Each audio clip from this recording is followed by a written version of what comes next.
नमस्कार दोस्तों, आज हम देखेंगे नागरिक शास्त्र के बारे में कुछ इम्पोर्टेंट पॉइंट। और ये इम्पोर्टेंट पॉइंट GDS2 MTS 2022 के लिए भी इम्पोर्टेंट है और GDS2 IPBP एग्जीक्यूटिव ऑफिसर के लिए भी इम्पोर्टेंट है। अगर आप फर्स्ट टाइम हमारे चैनल पे आप विजिट कर रहे हैं तो हमारे चैनल को सब्सक्राइब करें और बेल का आइकॉन दबा के रखिए ताकि आपको नया वीडियो आने के बाद आपको उसका नोटिफिकेशन आ जाए। लाइक करें और शेयर भी करें। तो इसमें फर्स्ट क्वेश्चन है, भारत को एक गणराज्य मुख्य रूप से इसलिए माना जाता है क्योंकि ये राज्याध्यक्ष का चुनाव होता है। राज्याध्यक्ष का यहाँ पे चुनाव होता है। चुनाव के तहत राज्य अध्यक्ष चुना जाता है। भारत एक गणतंत्र है। इसका अर्थ क्या है कि भारत में वंशानुगत शासन नहीं है। भारतीय संविधान का अभिभावक कौन है? तो वो सर्वोच्च न्यायालय है। भारतीय संविधान की संरचना किस प्रकार की है? तो वह कुछ एकात्मक है तो कुछ कठोर भी है। संविधान में कुल कितनी अनुसूचियां हैं? तो संविधान में कुल 12 अनुसूचियां हैं। मौलिक अधिकार के किस भाग में मौलिक अधिकार संविधान के भाग 3 में है। भाग 3 में है।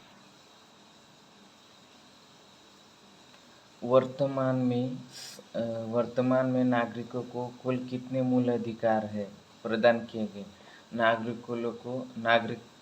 नागरिक को 6 कुल मूल अधिकार दिए हैं। भारतीय संविधान सभा की प्रथम बैठक कब हुई? तो उसकी बैठक 9 दिसंबर 1946 को हुई।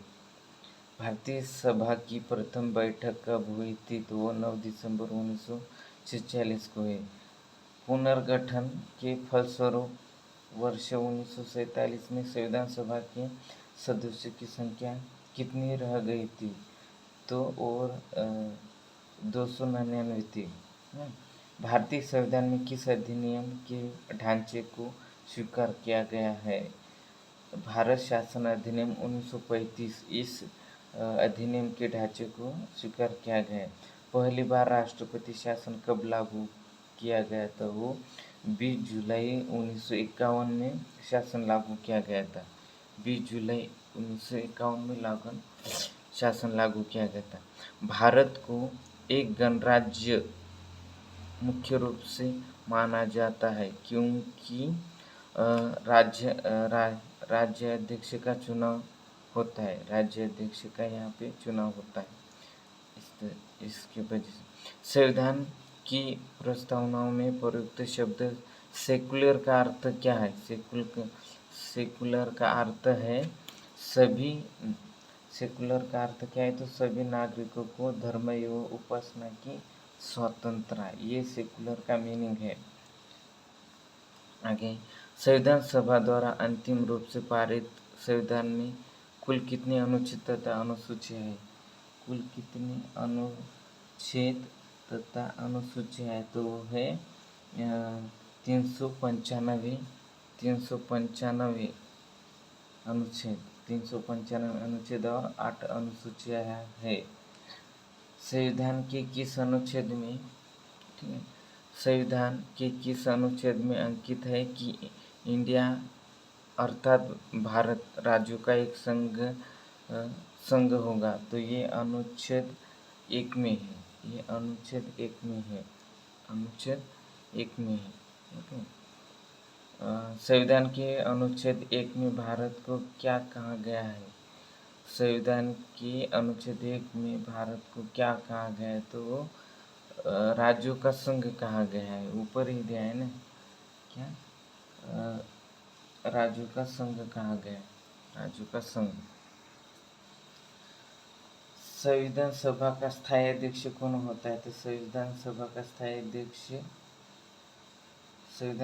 स्थायी अध्यक्ष कौन था? तो वह डॉक्टर राजेंद्र प्रसाद थे। संविधान सभा के स्थायी अध्यक्ष डॉक्टर राजेंद्र प्रसाद थे। भारत के पहले राष्ट्रपति के रूप में डॉक्टर राजेंद्र प्रसाद का चुनाव किसने किया? तो संविधान सभा द्वारा। भारत एक गणतंत्र है, इसका अर्थ है भारत में वंशानुगत शासन नहीं है।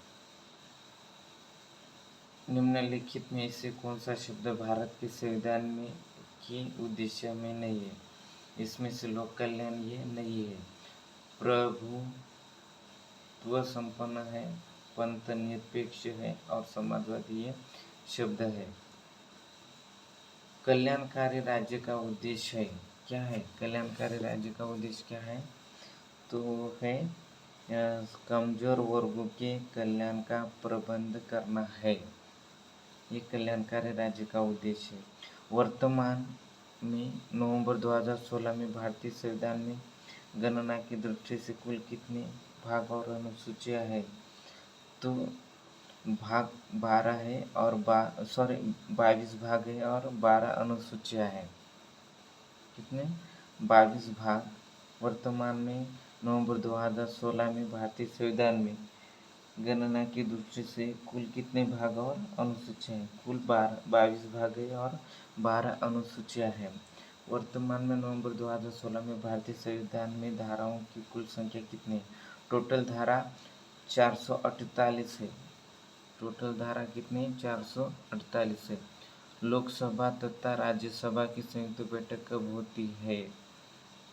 संसद का सत्र शुरू होने पर लोकसभा तथा राज्यसभा की संयुक्त बैठक होती है। वर्ष 1938 में किस व्यक्ति ने वयस्क मताधिकार के आधार पर संविधान सभा के गठन की मांग की थी? तो वो है जवाहरलाल नेहरू थे।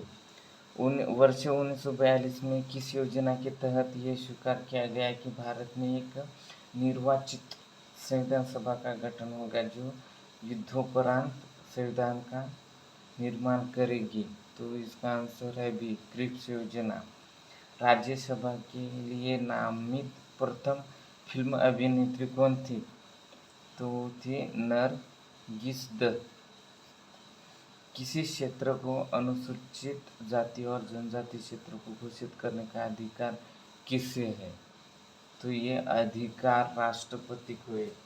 किसी क्षेत्र को अनुसूचित जाति और जनजाति घोषित करने का अधिकार राष्ट्रपति को है। प्रधानमंत्री बनने की न्यूनतम आयु कितनी है?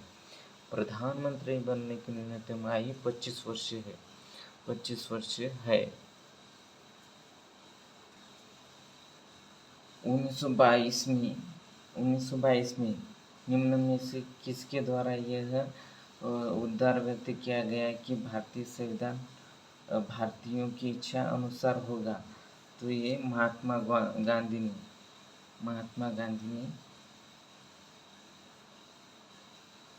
1924 में किसके द्वारा ब्रिटिश सरकार में ये मांग की गई कि भारतीय संविधान के निर्माण के लिए संविधान सभा का गठन किया जाए?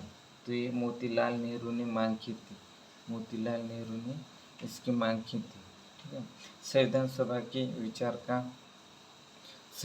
के विचार का औपचारिक रूप से प्रतिपादन किसके द्वारा किया गया? किसके द्वारा किया गया? तो ये है एम.एन. राय द्वारा। एम.एन. राय द्वारा। संविधान सभा को कितने मूर्त रूप प्रदान किया? संविधान सभा को किसने मूर्ति रूप प्रदान किया गया? तो वो एम.एन. राय ने प्रदान किया गया। एम.एन. राय ने। कांग्रेस ने किस वर्ष किसी प्रकार के बाह्य हस्तक्षेप के बिना भारतीय जनता द्वारा संविधान के निर्माण की मांग को लेकर प्रस्ताव पारित किया था? तो वो 1936 में। 1936 में किस व्यक्ति ने वयस्क मताधिकार के आधार पर संविधान सभा के गठन की मांग की थी? तो वो जवाहरलाल नेहरू द्वारा। वर्ष 1972 में किस योजना के तहत यह स्वीकार किया गया कि भारत में एक निर्वाचित संविधान सभा का गठन होगा जो युद्धोपरांत संविधान का निर्माण करेगी? तो क्रिप्स योजना थी। क्रिप्स योजना संविधान सभा के गठन की मांग सर्वप्रथम 1895 में किसके द्वारा प्रस्तुत की गई थी? तो वो थे बाल गंगाधर तिलक थे। संविधान की भारत की संविधान सभा गठन करने का आधार क्या था? तो इसका आधार था cabinet mission plan 1946। Cabinet mission plan 1946। Bharat की संविधान सभा किसके अनुसार गठित की गई थी? तो कैबिनेट मिशन योजना के तहत। 1936 में भारतीय राष्ट्रीय कांग्रेस द्वारा संविधान सभा के गठन की मांग कहाँ पर हुई? अधिवेशन में रखी गई थी। तो वो थी फौजपुर अधिवेशन में। कैबिनेट मिशन योजना के अनुसार संविधान सभा में कुल कितने सदस्य थे? संविधान सभा में कुल 389 सदस्य थे। प्रस्तावित मूल संविधान में कुल सदस्यों का विभाजन किस प्रकार होना निश्चित हुआ? संविधान सभा में विभिन्न प्रांतों के 292 सदस्यों का निर्वाचन होना था। इसमें से कांग्रेस के कितने प्रतिनिधित्व निर्वाचित होकर आए थे? तो 208 थे। कितने? 208। पुनर्गठन के फलस्वरूप वर्ष 1947 में संविधान सभा के सदस्यों की संख्या कितनी रह गई? तो वो 299। संविधान सभा में देशी रियासतों के लिए कितने प्रतिनिधि थे? तो वो 70 प्रतिनिधि थे।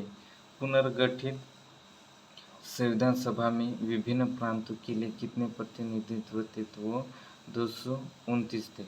कैबिनेट मिशन योजना के अंतर्गत संविधान निर्मात्री परिषद में प्रत्येक प्रांत की आवंटित सदस्य संख्या निर्धारित करने के लिए एक प्रतिनिधि कितनी जनसंख्या अनुपात में था? तो वो इतना 10 लाख व्यक्ति का था।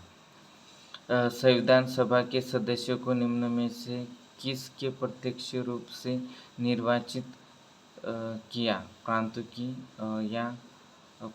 की विधानसभा।